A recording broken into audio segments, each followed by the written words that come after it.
మరియు వాహనదారులందరికీ కూడా ముఖ్యంగా మీరు మీ వాహనాలు తోలేటప్పుడు ఖచ్చితంగా మీ యొక్క సరైన పత్రాలను మీ దగ్గర ఉంచుకోవాలి.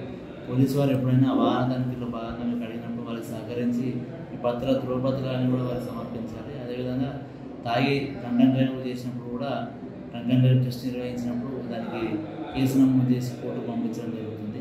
కావున మీరు బహిరంగ ప్రదేశాల్లో మద్యం తాగడం, తాగి బండి నడపడం వల్ల మీకే కాదు ఇతరులకు కూడా ప్రమాదాలు జరిగే అవకాశం ఉంటుంది. ఖచ్చితంగా ఈ విషయం మీద పోలీసు అయితే స్ట్రిక్ట్గానే వ్యవహరిస్తుంది.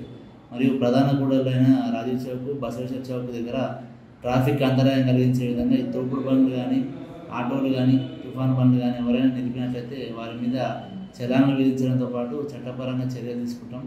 ఎవరైనా ఇటువంటి ఇబ్బందులు గురి చేసి ప్రజలకు అంతరాయం ఏర్పరిస్తే వారిని ఖచ్చితంగా చట్ట ప్రకారం శిక్షించడానికి పోలీసు కూడా వెనకాడదని చెప్పి ఈ విధంగా తెలియజేస్తున్నాం. కొంతమంది వ్యక్తులు మైక్ సిస్టమ్ని ఏర్పాటు చేసి తోపుడు బండ్ల దగ్గర, కూరగాయల దగ్గర ప్రజలకు శబ్ద కాలుష్యం కూడా ఏర్పరుస్తున్నారని మా దృష్టికి వచ్చింది.